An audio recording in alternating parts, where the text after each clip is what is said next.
Hello, everyone. Stakuya here. And I'm Gabby. Welcome back, everyone. I forgot Welcome. who I was. We haven't had that much to drink yet. Wait, hold on. Hold up. Hold up. Happy New Year. Happy New Year, everybody. I don't know how this sounds actually right now. We're in Japan again. We are once again in Japan. And it is his early birthday trip because we're going to be in Philly filming History Unhinged on his birthday. So go check out History Unhinged if you want to, because we're going to have fun guests. We have Aiden Mattis. We have, it's going to be... You are doused. He is doused, you guys. How did you think that would go? Luckily it didn't go over the mic. It went on me. Okay, I'm going to dry his phone. And my phone. His phone is dried. Congrats. So what I was saying is that we're going to be in Philly for his birthday. So I was like, let's go over. We have our Thailand group trip coming up. Let's go over to Japan first and then fly 6 hours to Thailand. Duh. And you can choose whatever you want to do. So we've been to Himeji Castle. We're in Hiroshima. We're going to Miyajima Island. Miyajima.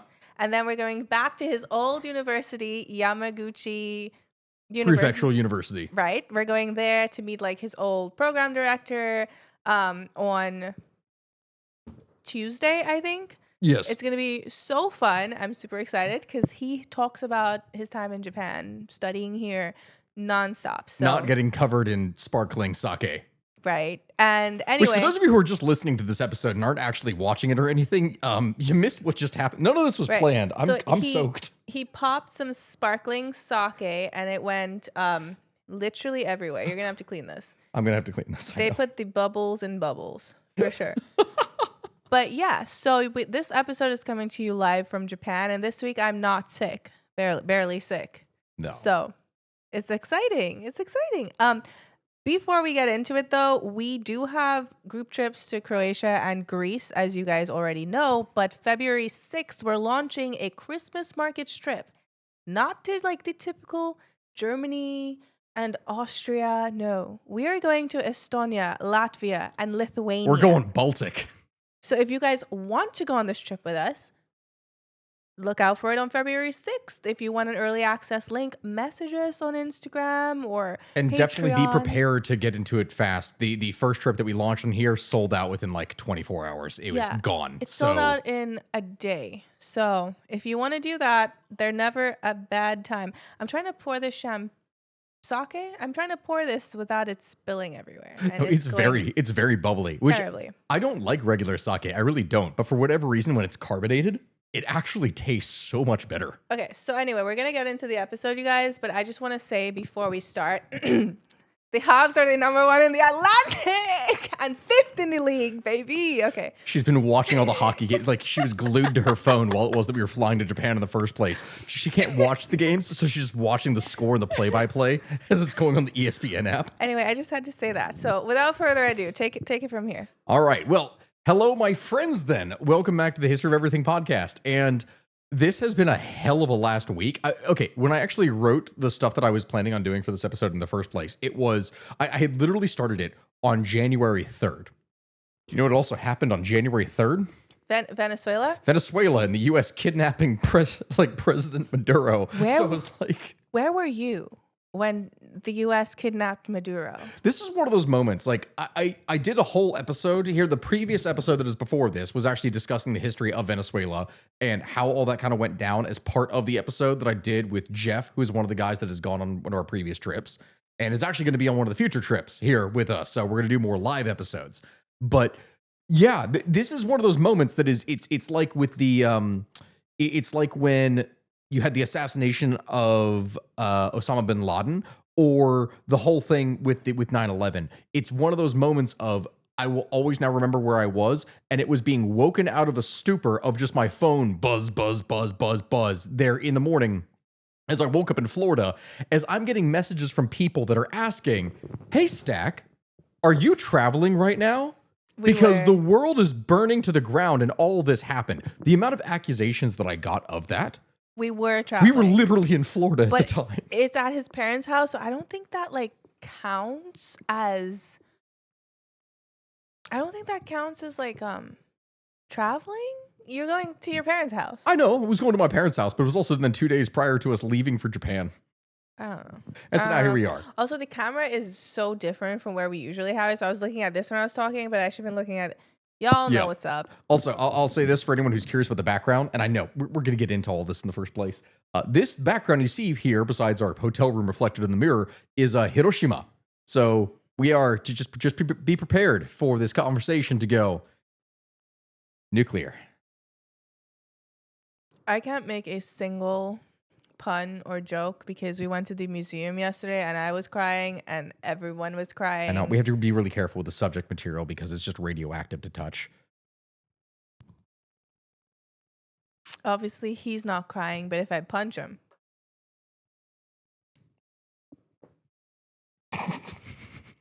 Okay, with that all being said here then, my friends, we're going to be moving on into today's video. Now, I figured that considering I didn't have as much time to go into a lot of the stuff that we're going to be doing for research, I wanted to do a bit of a continuation. I'm still going to do the patron exclusive episode that is going to be patron exclusive questions, but I'm going to make another post that is going to be specifically for that patrons get to choose. And in the meanwhile, the stuff for this episode was I wanted to do more of what we had done from the previous on the same post because I feel like I felt kind of guilty that I only managed to get through 3 questions because I'm me and I talk a lot.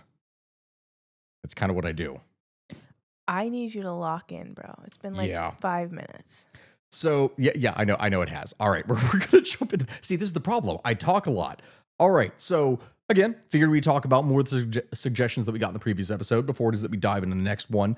And the first one that I wanted to bring up in here is the story of exploding teeth that Mythologinate, a guy on Patreon specifically wanted us to talk about. Mythologen. Oh my God, it's Mythology Nut. I'm just now realizing it's Mythology Nut and it's separate, not Mythology guys. Nut. A sidebar. For years, I've told him, hey, did you ever learn how to sound out words? Like, did you learn that life skill? Because every time you sound something out, it's just wrong. I It's just speak wrong. before my brain has time to process things. And so every single time he says a word, I go back in and I'm like, actually, if you look at it, it's actually not what you said. And he's Yeah. like, what? Yeah, I do apologize for that. All right. So, yeah, exploding teeth, which happened. That was the thing. Did they eat something explosive? Oh, see, I like that you asked that question in the first place. No, spoiler alert, no, it's not. They ate something and it made their teeth explosive. Though I would love for that to be a story because it sounds like something out of a spy movie. Or one of those weird horror flicks where you kind of see stuff being transformed. Is it bad? No, it's not bad per se. It just tastes like sake. And sake tastes like sake. And it just, every time. But it's great because it means I won't better drink than a the lot previous of it. stuff that we had, but it's not like the sweet sake we had before. I don't hate sake. It's just, I don't love it. It's a good thing I'm wearing more of it than I'm going to be tasting. So anyway. So how did teeth explode? Speaking of tasting, your teeth exploding. They didn't bite something. They didn't put explosives. So it didn't have anything to do with explosives. No. Was there radioactive? Good question. Also, no, this is the 19th century where this is occurring, like mid 1800s. Boils? See, again, you're giving really good suggestions in here, but no, it's really none of those things. In fact, we think we've kind of figured it out, but we don't even technically speaking know to this day. Mythology Nut, what were you looking at to find out about this? So apparently, right, in the 1800s, people were going to their dentist with stories of extreme, intense, excruciating pain and their teeth literally exploding. Now, I'm going to say this right now. I'm not a doctor or a biologist or a dentist or literally any other kind of ist that you could imagine that would help with this scenario, but I do know that's not supposed to happen. So why did it then? And when did it happen? Well, so here's the story of how this goes down. In the 19th century, there was a Pennsylvania dentist that was by the name of WH Atkinson, who apparently came across such a case, or rather several of them. So it wasn't just like a singular case of this occurring and then it was just a straight up anomaly. No, there was multiple cases of this that the same guy was documenting.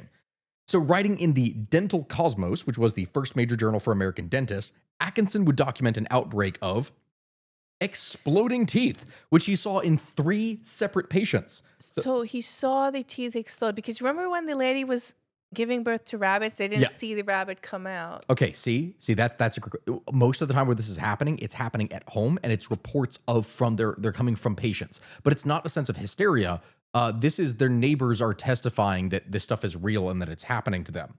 The first case he had of which came from Reverend D.A. from Springfield, Pennsylvania in 1817. It was a man of the cloth in 1817. A man of the cloth won't lie, per Mhm. se.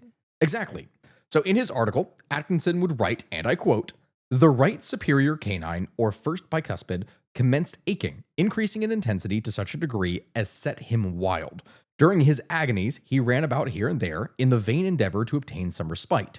At one time, boring his head on the ground like an enraged animal. Another time, poking it under the corner of the fence, and again going to the spring and plunging his head into the bottom of the cold water." And remember, like this is a clergyman. This is a man of the cloth. So normally they don't act like enraged madmen. Did he pray about it? Maybe he did, but it didn't give him any kind of respite, at least from that. The- okay, yeah, continue. Yeah. So toothaches. Now these are they suck in general when someone has it now. But can you imagine this happening in a day where it was prior to modern dentistry? You don't have modern anesthetic. You don't have like anything. So you have a toothache, and like, what are you actually going to do about it? They used to drill holes in people's heads when they had migraines to reduce pressure. Mm-hmm. I do the same for the tooth. That's what I would do about it. Which, in a way, that's kind of what you have to do if the tooth is rotting from the inside out in order to remove it, because you have your gums and your nerves and everything that are literally rotting underneath your teeth. Was it gum disease? And also, did it happen again? That is one of the theories. So, Has it ever happened again? it not in this modern day in the way that it is described, and this is what we're going to kind of need to explain for as the path proceeds for how all of this went down, because despite all the pain, despite everything that he was going through, it actually doesn't end poorly for him necessarily, because Atkinson would go on to write, and I quote, "All proved unavailing," talking about the treatments that he was trying to administer, "till at 9 o'clock in the next morning, as he was walking the floor in wild delirium, all at once a sharp crack like a pistol shot, bursting his tooth to fragments, gave him instant relief. At this moment, he turned to his wife and said, 'My pain is all gone.'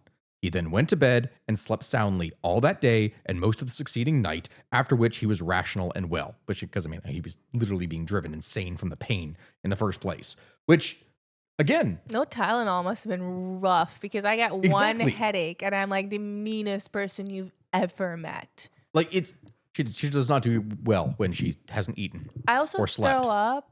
or has a like, headache or a tummy ache. The slightest pain makes me throw up. So I would have been like a mess back in the day. It's a vicious cycle because when something happens to you, it always is related to something else, which then makes that one thing worse, which creates a feedback loop.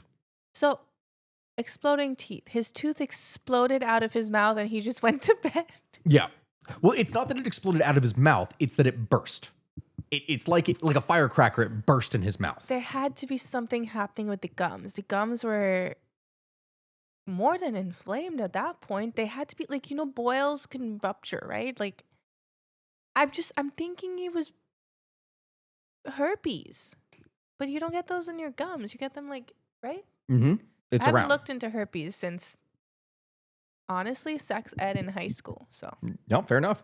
So this happened in 1817, I think I said. And then 13 years after this incident would occur, another similar thing would happen to a patient known as Mrs. Letitia D, who only lived a few miles away from the first patient, actually. So the thing is, if it's years in between and then they're similar but not the same, I don't think it was all caused by the same thing. Yeah.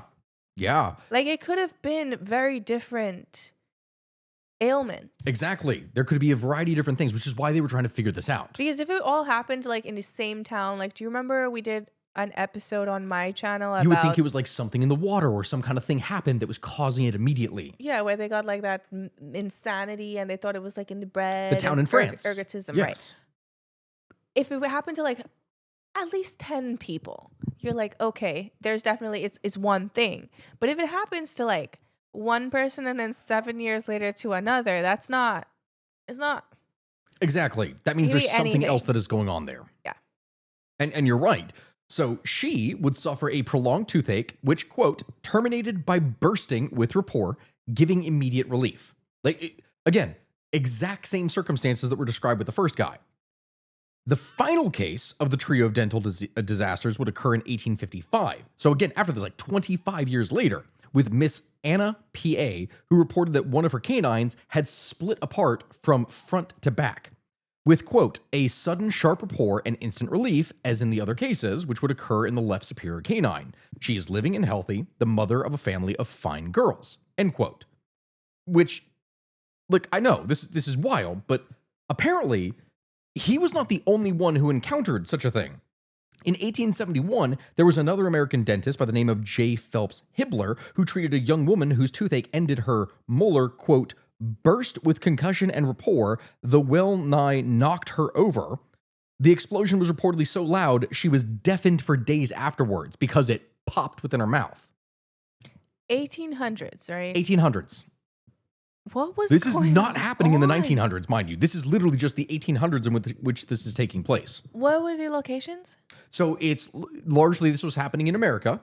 Pennsylvania was one of the key locations where this was occurring, but there were similar reports of things that were apparently occurring in England.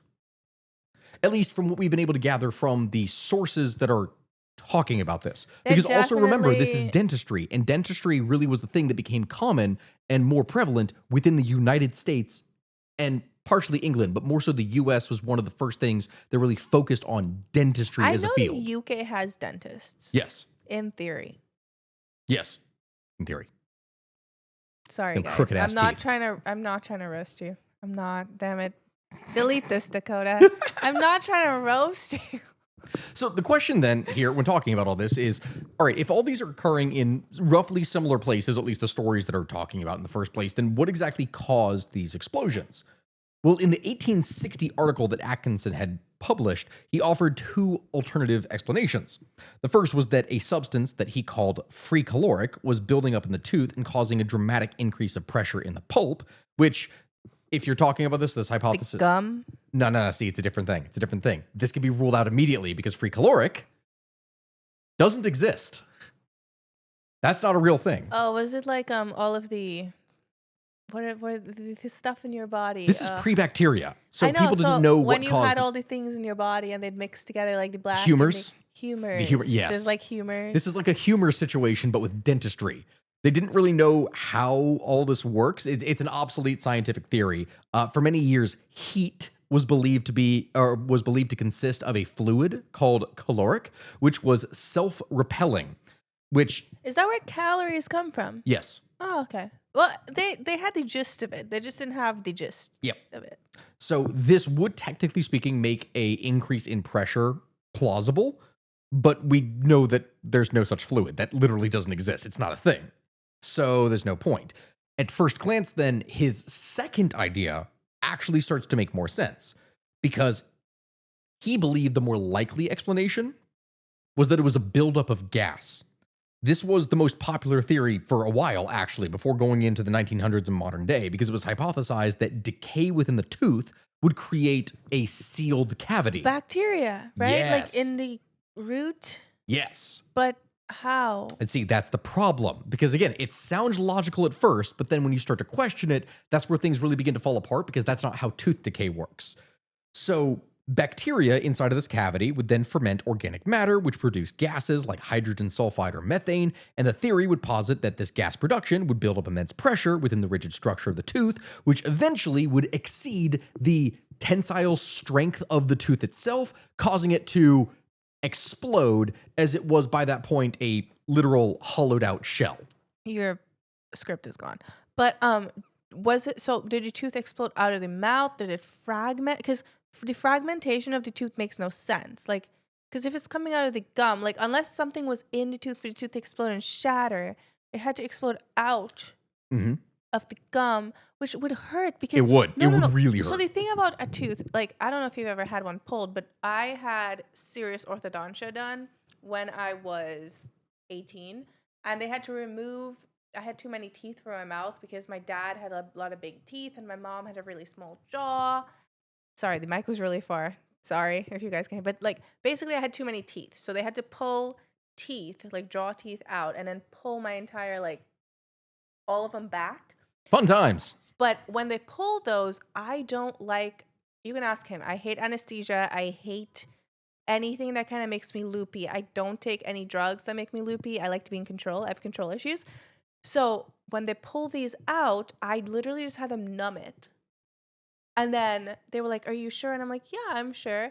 And then to pull his teeth, they're like, because it's long. It's like it's in there. Mm-hmm. Because they're so I literally sat there listening to my mouth go crack, crack, crack on both sides, like multiple times. And they're like, "Are you good?" And I'm like, "Yeah, I'm just chilling." Because at least I'm conscious. Because I cannot stand like being loopy. Like when you got your wisdom teeth pulled Yeah. and you were so loopy, that's so embarrassing. No, it's fine. It's fine. Mind you, try- I was insisting I was fine to drive home, and I Right. barely And they're remember like, that part. they called me in and they're like, "Ma'am, I need you to come get your husband. Like he thinks he can leave by himself. He wants to drive." I'm like, "What am I supposed to do? That man does what he wants." But, I got it. Um but no, they were like it is. Yeah. So if all of that explodes here, that would have serious gum damage is the point that I'm trying to make. Yes. Yes. And you're right. And remember, that's not how tooth decay works in the Also, first place. not just tooth decay, but like, okay, so if your tooth is shattering, right? Mhm. What happens to the stuff still up there? Correct. But also here's the thing. They're also severely underestimating the strength of teeth because they're assuming it's just a simple gas buildup would do this. Teeth take a lot of damage over time. Like the thing, they can take a lot of damage.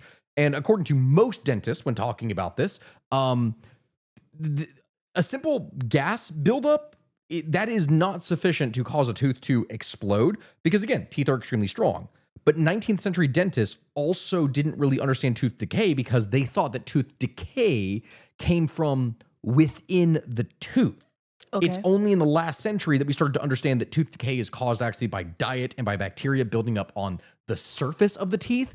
And then that gradually digs its way into the tooth, which means that if it dug its way into the tooth and then you'd have a hollow hole that would lead to the inside. It's not going to be Yeah. like fine on the outside and then there's a hole and then it bursts. Like it goes from the outside, which theoretically, if it was gas, that would be a path that the gas could already escape through. So it wouldn't make sense. So that then is likely not the answer. The question then, of course, becomes, what the hell exactly did cause it then? And unfortunately, because this is something that really only happened in the 1800s and it didn't continue to happen going into today, we don't really know. There's only a variety of theories that can kind of explain it, and at some point it seems to have gone away. I don't believe it. I'm sorry. But I don't think like a man in the cloth would lie. But men in the cloth got women pregnant. So It did, yeah, but again, this wasn't a thing for drama. There was no cases of like people like going and preaching before a whole thing in order to be able to get attention for themselves. It's like once they got their stuff taken care of, they were done. They faded out of history. They were gone. what if it was just like a really bad, sorry, a really flippin' bad toothache?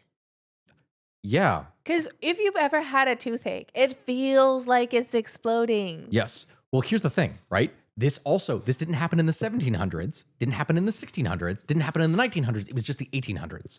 So what was going on then in the 1800s? That's the big question.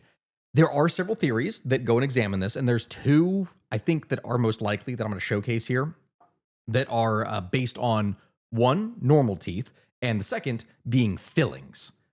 And that I find to be one of the most fascinating explanations of a what if, because it could be.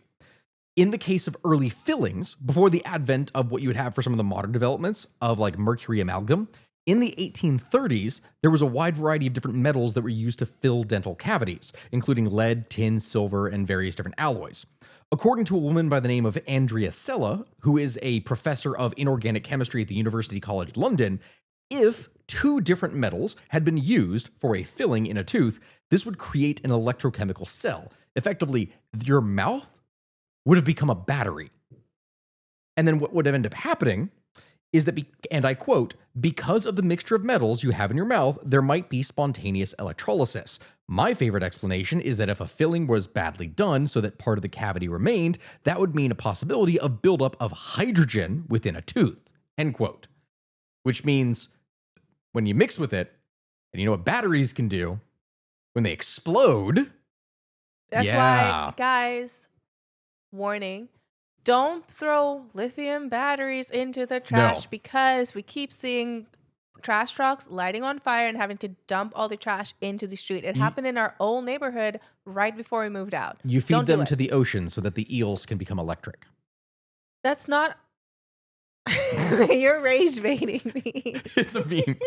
It's a meme. Okay, guys. The eels crave batteries. Like, we rage bait each other like constantly. Like, I'll start an argument with him. Like, I'll make a statement and he'll be like, that's not. And I have to be like, I'm rage baiting, bro. We do that a lot. It's Yeah. a problem. The problem with this explanation, though, when talking about it, is it does sound plausible because it could actually happen, but we have no actual proof that any of the cases that have been described here before happened. You don't like that. You really don't like it. I don't really like it either, but I'm going to drink it anyway because I'm in Japan, and screw it, I'm turning 31. You're old as shit. Ah. He's All right. so old, you guys. Oh my God. I'm married to an old man. It's You are crazy. 9 months younger than me. 7. But thank you. He thinks I'm 9 months younger than him. Wow. Wow.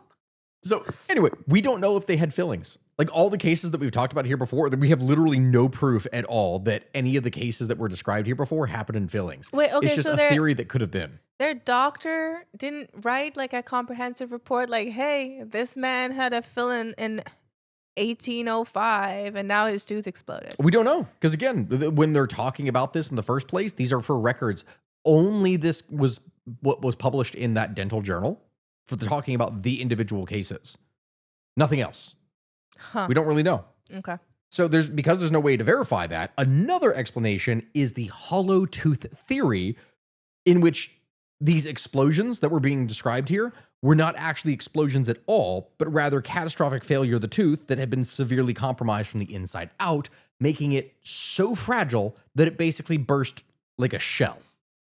And the way that all of this would have gone down is that first you would get a deep cavity or crack that allowed bacteria to infect the dental pulp, and this led to pulpitis, which is inflammation of the pulp, which, if untreated, would progress to pulp necrosis, which is death of the nerve and the blood vessels.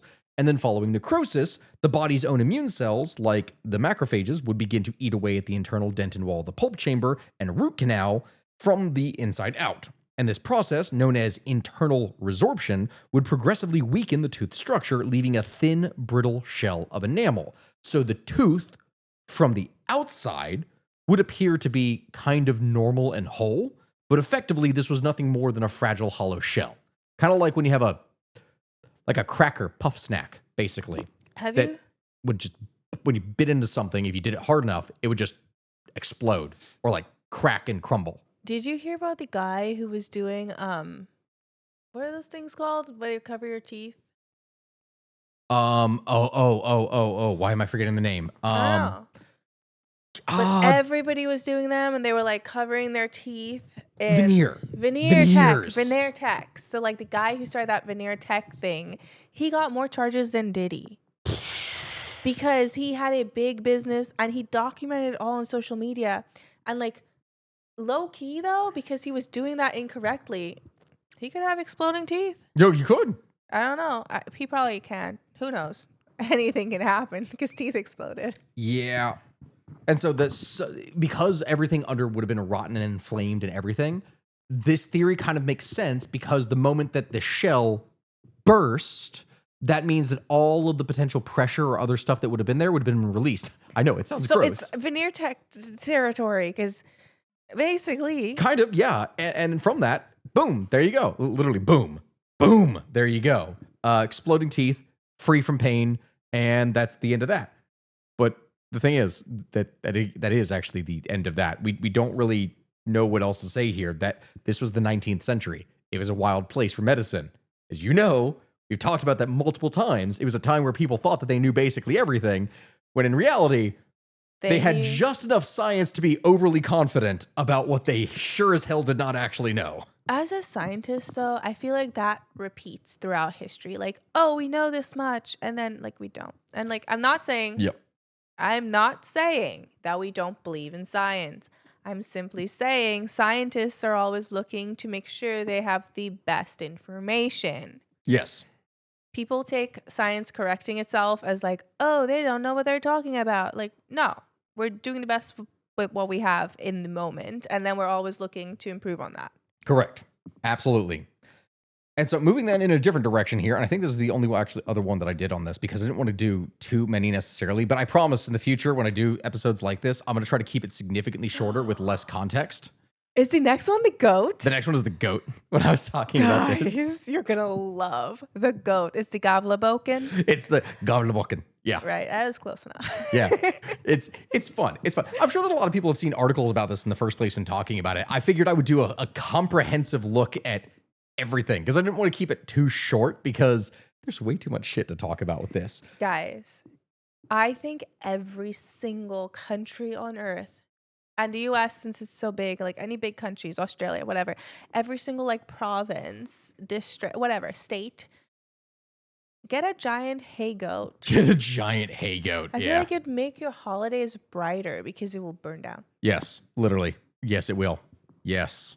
So Luciduder requested the history of the Gavlaboken. Yeah, okay. Look, I didn't mispronounce that. It is actually Luciduder. That is the name.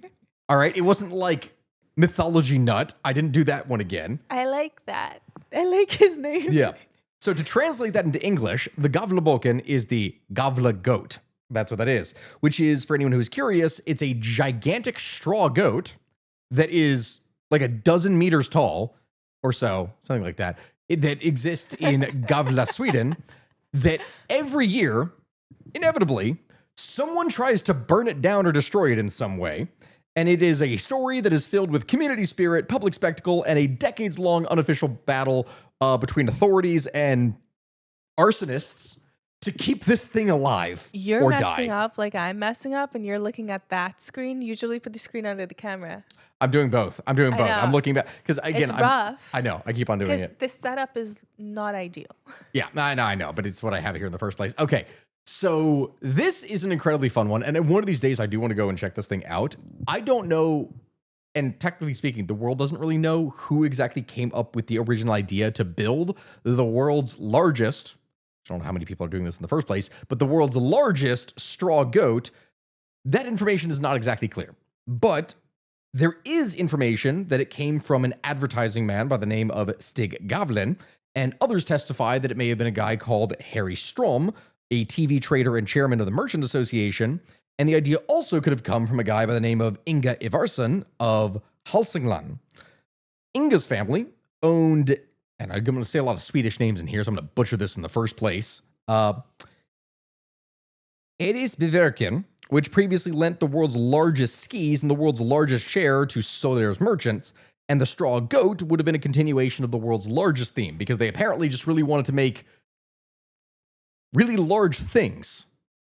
And if you've seen people in Sweden, they're fairly large.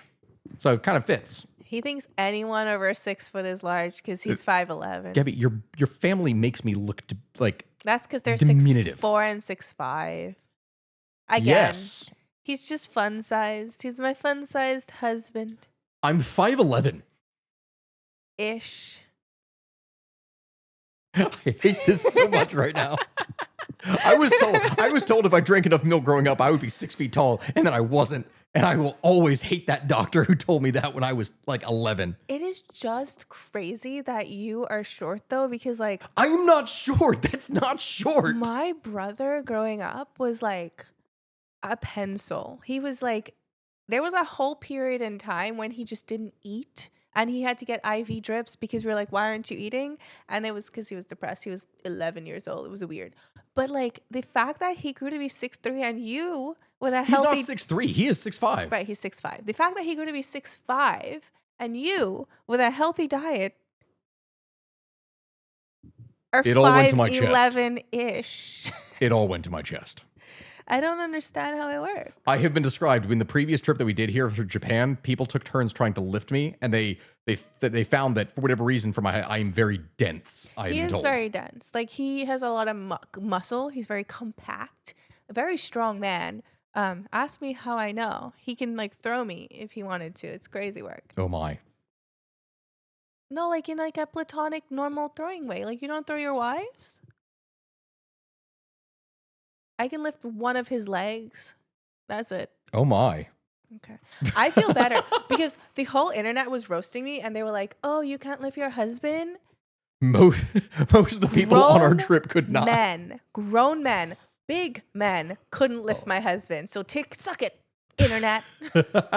Meanwhile, I was lifting a bunch of them and just running across the field with them. He's very strong. All right. So now what we do know for sure then, talking about the Gobbledygook, going back into that here, is that Stig Gavlin, that guy, would sketch the first drawing of the Gobbledygook on a napkin inside the pastry shop Little in Soder. And his brother, Jorgen Gavlin, would then get help from his colleagues at the fire station, because I think he was like the chief fireman. It was like that was his position Fire there. chief. Yeah, it's fire chief fireman. Fire chief rolls off the tongue better. Here, okay, fine. So they built the first goat, and it cost around 10,000 Swedish crowns, and that was covered by Harry. Yeah, so it's kron, which is crown. That's just Swedish for crown. It just sounds cooler when you Kron. say. Yeah. Kron. Fair enough. So the reason we don't really know as to who exactly built this per se, I say who, but where the original thing came from, is because the board minutes from Soda's merchants are actually missing for that year. So they didn't have proof of who did what. So it could be Stig, it could be Harry, it could be Inga. All of them are possible original creators of the whole thing. But either way, on the first Sunday of Advent, December 2nd, 1966, the 13 meter, which for anyone who is using freedom units, 43 feet tall and 7 meter or 23 foot long 3-ton straw goat was erected in Slottsgrätt, the castle square, and it was an immediate sensation. People were like, holy crap, this thing is a giant freaking goat. This is crazy. So Inga et al. Were like, how big of a goat can we make? Yeah, pretty much. And the thing was freaking massive. Like, it was 43 feet tall. I love when people are bored. It's like 3 of me. Short king. But despite how it was famous, obviously, right? It was crazy. But that fame was very short-lived because on New Year's Eve at midnight, the goat was burned to the ground by an unknown arsonist. And eventually, it seems the perpetrator was found and charged with serious vandalization. But yeah, it got burned down. Thus, the central conflict of the Gavlebok in history was established on its very first year.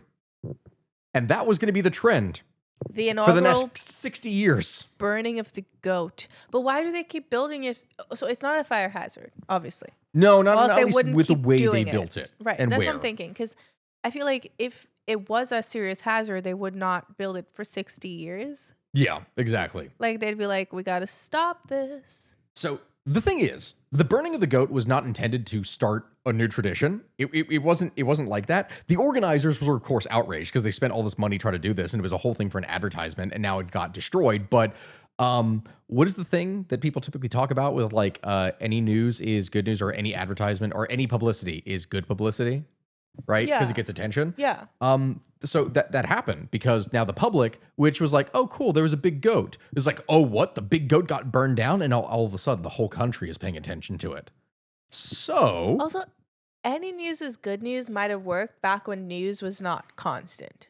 yeah, Nowadays, as someone on the internet, sometimes it's okay to not have news. Yeah. Sometimes it's okay to shut up. especially if they're covered with geopolitics a lot. It's Like, I really feel like annoying with there's people. too much news. Hmm? Like, no news is good news, is the news statement. Because now there's just constant news, and every single headline is like, should I just end it? And then a now? week later, the news that you got flooded with that week prior turns out, oh, we didn't actually have the full story of what happened here. Amazing. Who would have possibly guessed? Nobody watches long enough to hear that part. I know. That's the annoying part. Like, That's whether why- it's TikTok, the actual news, or like the internet in general. That's- Twitter, X is notorious. That's why when everything went Does down with anybody call it Venezuela. X? Yeah, I mean, I say it as a meme. I X, say formerly Twitter, Twitter. still. Like, it's Twitter. It's Mhm. Twitter. And Threads is like not Twitter, but like it's off-brand Twitter. Kind of, yeah. Threads is like worse than X, I think, because the Threads algorithm is like so. I don't know. I have beef with Threads because it's like the most miserable people you've ever met in one place. when I go on X, is like things I want to see sometimes with like a little sprinkling of bitterness, but like all of threads is like people engagement baiting. So the Mm. more you engagement bait, the more bitter and sad and like stressful it. I don't know. Sorry. No, it makes sense. But Anyway, again, no that's news what is happens. good news is the new saying. Not any news is good. You know, whatever you said. So the following year, then 1967, they build another goat, and that one actually survives. Fantastic. But the pattern of struggle had still begun, and over the course of the next, 5 or 6 decades, the goat would either be destroyed by fire or other means way more often than it ever actually survived. Like, that's the thing. When I was first looking at this, I'm like, oh, okay, so some of the years they got it destroyed and most of the time it survived, right? No, it actually got destroyed way more times than it ever survived. Did they use like a giant fan at any point? Because I'd do that. Dude, there were so many. At one point, someone used a drone with like a flamethrower attached to it. I'm not even like that. That was a rich person. Did they check all the rich people who bought drones with flamethrowers? Mhm. Wait, how do you even? Is that legal in They try to Sweden? do that too. Do you remember when Wait. the Shia LaBeouf happened? Like during Yeah. But it's Sweden. Sorry, are they allowed to have a drone and a flamethrower at the same time? I feel like that's illegal. It's a good question. I think They the don't drone have one guns, didn't but work. they got that. I think the drone one didn't work. Someone did attempt to light it with a flaming bow and arrow, though. I think that one did work, if I That recall one correctly in this. would work for sure. Yeah. That one's not. If you're a decentish archer, if it's a 43-foot goat, you're not missing. No, it's not a matter of missing it. It's like all the different things that they did to try and protect the goat in the first place. Like they Did they spray it with anti? So I translated a number of the articles, which of course you use Google Translate. We're trying to do this in the first place, but I translated a number of the articles talking about this from Swedish to English. Mm-hmm. Guess what word is like fire retardant is like, oh, they applied chemicals to make the straw more fire retardant. Do you know what word is used for Swedish to mean this? So when it translated to English, it sounds freaking hilarious. Fire retard. No, impregnate. So I fire was reading impregnate? articles that over and over were saying they impregnated the goat, and I'm like, what the fuck is this talking about? What are they doing? And then as I was reading into it, I'm like, oh, they impregnated it with these chemicals, and that's the fire retardant. I fear I'm too sober for this because I couldn't drink the sake. I know. Don't worry, we'll get more wine and stuff after this. It's fine. It's like really not good. Oh my god. So yes, as I said, in 1967 and 1968, the goat survived. They did erect a fence around it in 1968 to deter wannabe arsonists.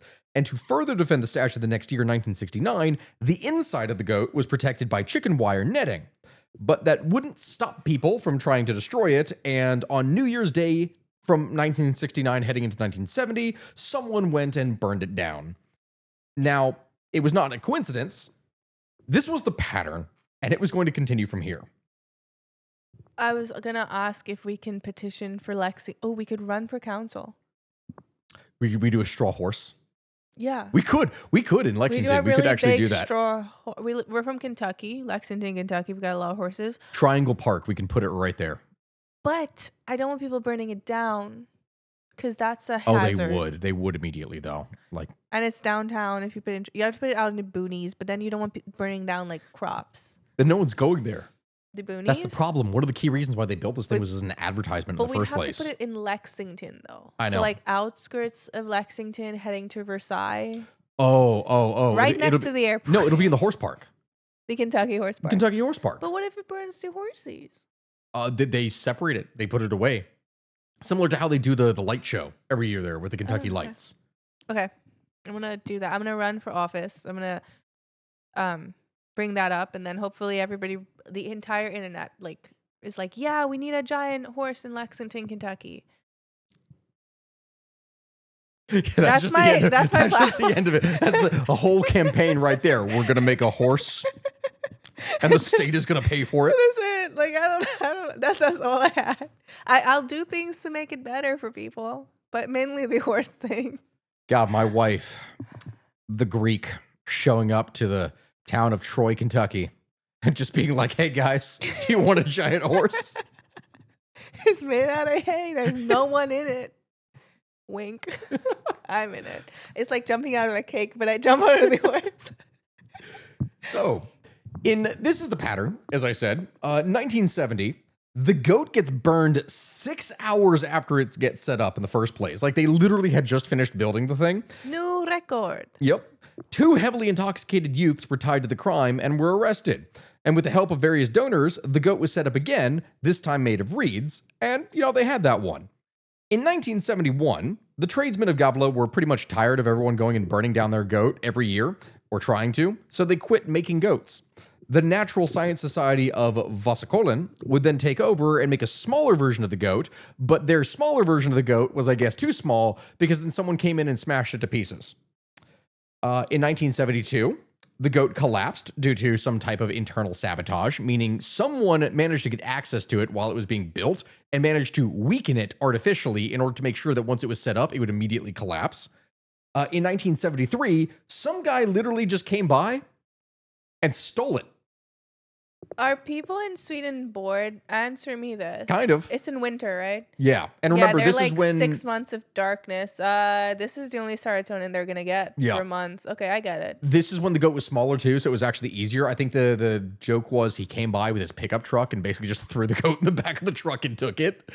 And after doing this, he then placed it in his backyard where it was really freaking easy to see that it's there because you got a big ass straw goat, and the police found it literally in his backyard, just kind of like sitting there. Did he get into trouble? He got sentenced to 2 years for aggravated theft. 2 years for a hay goat. They spent thousands to build this thing in the first place. Like, it actually was valuable. Did he know that he was going to go to prison for it? I mean, obviously, if you steal, you could go to prison, but 2 years? There's a story that we're going to get to this here. People go to prison for worse things for less. I don't remember where it is in the story. I'm going to spoil it right now. In either like 2000 or 2001 or 2002, an American tourist was stopped from destroying it, or he did destroy it actually. Why are the Americans getting involved? Well, you guys love to stick he was your arrested. Noses. He had heard about the goat, and his defense was, when arguing, was, "Oh no, I thought this was just a Christmas tradition. I didn't know it was actually illegal." Did he get off? So he eventually does have the charges kind of dropped. He actually does get charged, and he does get sentenced, but he just fucks off home and then never pays the fine that he is charged. And then it's just a fine, and it's not serious if it's just a fine. Like, jail time is serious. Like, the dude who stole it, that's serious. Like, if you just go home, I mean, they're not going to extradite you for a goat. That'd be crazy work. They not could. saying anyone should do that, because they might. Yeah. And you should not risk that. That's crazy. Disclaimer. So, 1974, as I said, it gets destroyed by fire. 1975, I guess they were going to get kind of tired of people breaking everything, so they didn't really try. Something to do with sloppy construction then meant that the goat was destroyed fairly quickly because it collapsed under its own weight. It didn't even get sabotaged. It literally just fell apart on its own. Wait. Yeah. If they were like, people are going to destroy it anyway, why build it? Because it was still done as both a tradition and for advertising. And that was a thing that was carried on by the school. They did that. Why build it? It was tradition. It was tradition, Gabby. And we don't fight tradition. Okay. So in 1976, that year's goat was smaller than the previous one, so it didn't collapse on its own. Instead, a student rammed the hind legs of the goat with a Volvo Amazon truck, collapsing the structure. That is right. He drove a frickin' car into it. So that happened. 1977, it got burned. 1978, it was not burned, but instead some people, I guess, came by and started smashing and kicking it to pieces until the whole thing collapsed. Why don't they have a security detail if they know people are going to destroy it? They try. That's the thing. All these things are happening simultaneous, you'll see. In 1979, the goat gets burned down before construction is actually finished. Like, they're not done with it, and someone comes by and burns it down. And by this time, organizers were getting pretty sick of everything, and they tried to implement steps to keep the goat from burning again. A second goat was constructed and finished, but that was later destroyed and broken into pieces. So their fireproofing efforts, the impregnation that I was talking about, that didn't work. Why bother? I know. They obviously don't want a goat. It just continues. Just build a steel goat. Call it Call it a day. Excuse me. So that continues on. 1980, it gets burned down on Christmas Eve.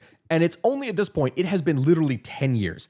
10 years of the goat getting destroyed every single year that it finally survives in 1981. But then guess what? They burn it. 1982, it gets burned down again. 1983, someone goes and saws through the legs in order to weaken the structure and causes the whole thing to collapse. Okay, what type of security are they using?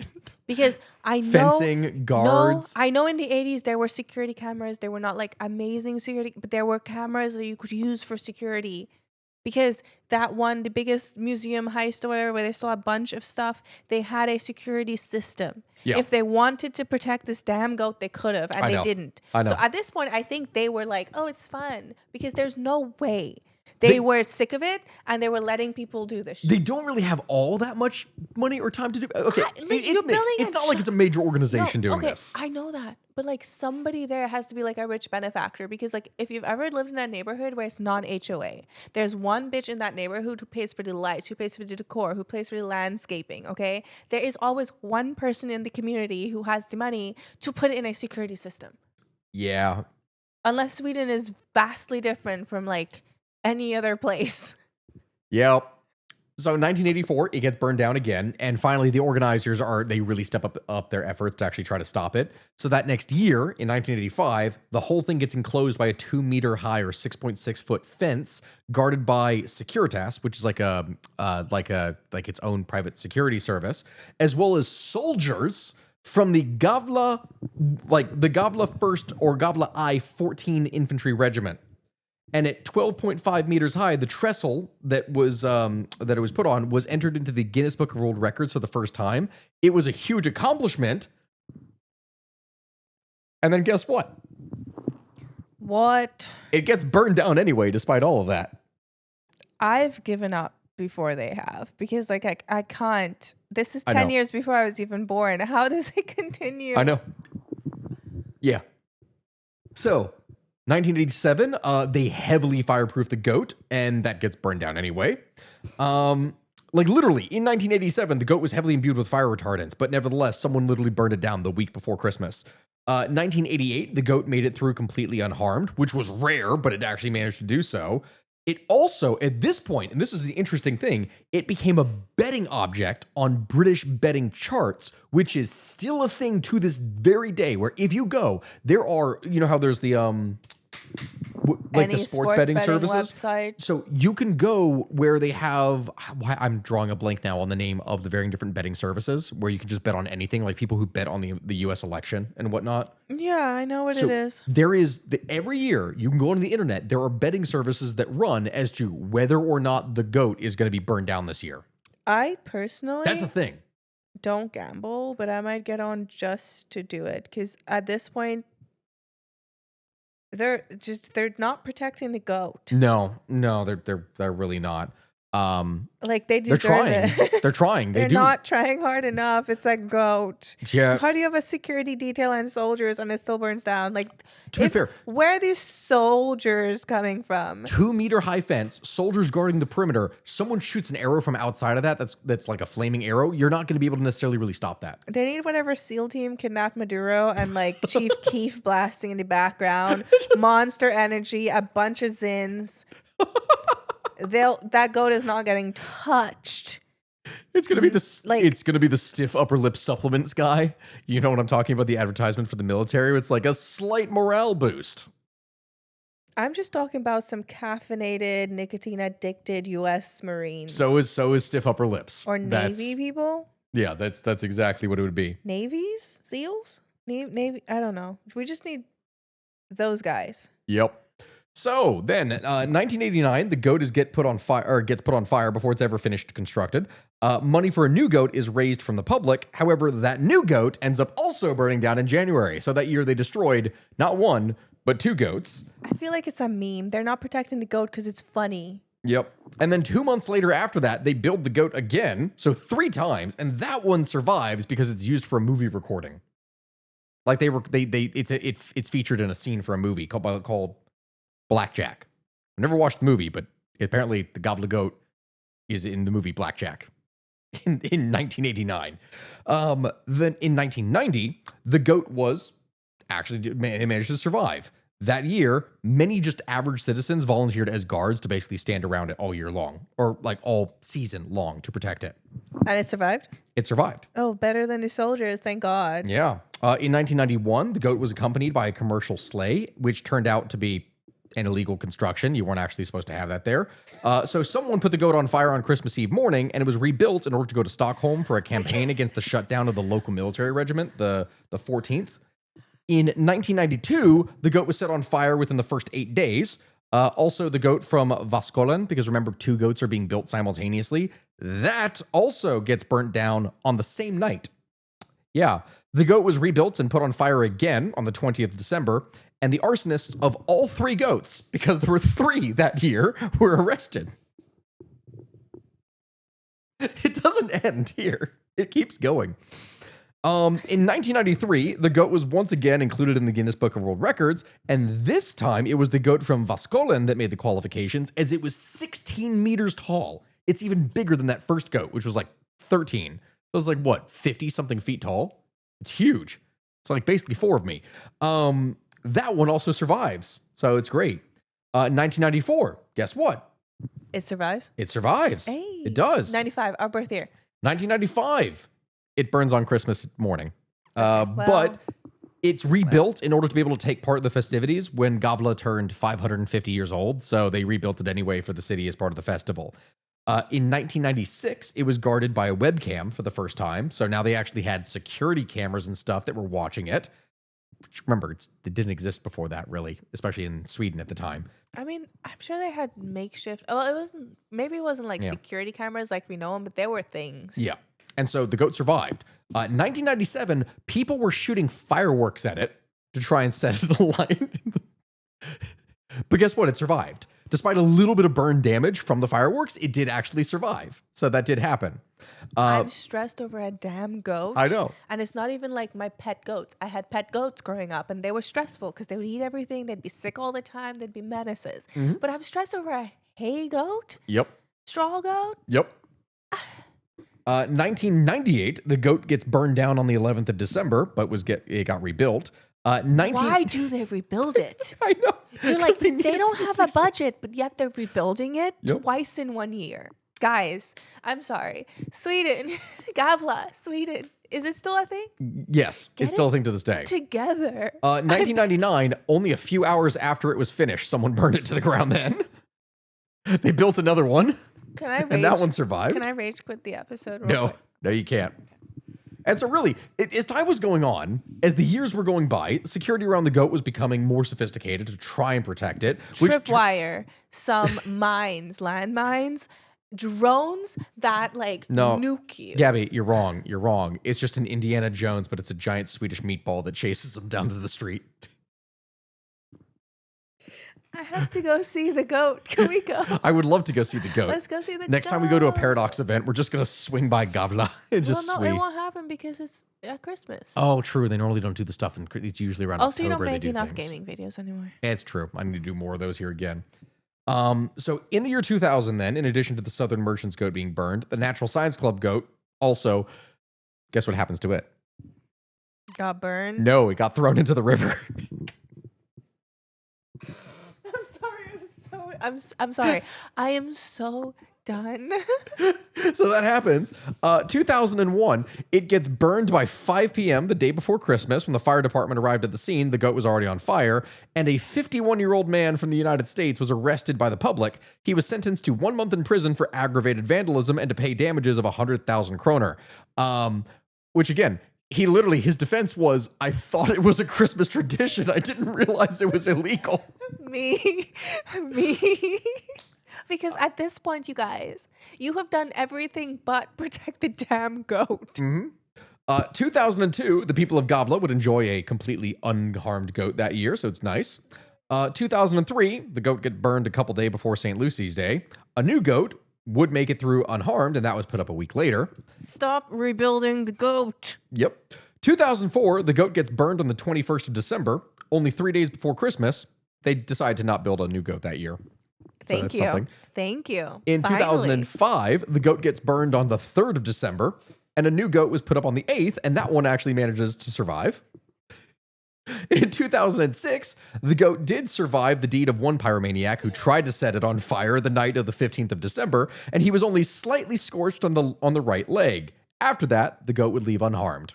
So he did survive. That was something. In 2007, the goat was heavily drenched in fire retardants, and it did manage to survive. In 2008, the goat was not chemically protected. Instead, the pure straw was delivered from the producers of Macmira whiskey, which burned on the 27th of December because I guess maybe it had alcohol residues or something. It burned really fast. In 2009, the goat was burned on the night of the 23rd of December. And at the same time, the webcam was victim to a hacker attack. So they never actually were able to find the pyromaniacs that did it because they actually figured out how to hack the webcam to disable security before they did it. This one, I want to burn the goat. I want to do it too. Yeah. Like, what do you mean? See, now we're starting to get into internet and meme territory. I'm assuming the goat just doesn't have stand a chance, right? But also heightened security. Yeah, see, that's the problem. Even when you hire security, something else could happen. Do you know why? Why? Because on the night of December 2nd in 2010, arsonists made an unsuccessful attempt to try to burn the Natural Science Club's goat. On the 17th of December, a Swedish news site would report that one of the guards that was tasked with protecting the Southern Merchant's goat had been offered 50,000 kroner to leave his post so the goat could be stolen via helicopter and transported to Stockholm. How much is that in dollars? Let's see. Kroner, I remember in the first place, it was like 1 kroner was 10 cents. I'm gonna look this up here. 5,400. Okay, honestly, I guess It's a decent amount of money. If It's you're, like a crown is like 10 cents, if basically. you're just security, I mean, yeah, I get it. But still, where's your integrity, man? Did he get fired? I don't know about that. All I know is that both goats managed to survive and were dismantled and returned to storage in January of 2011. So they did manage to survive. For the goat in 2011, though, the goat only survived 5 days as it was lit on fire on the 2nd of December.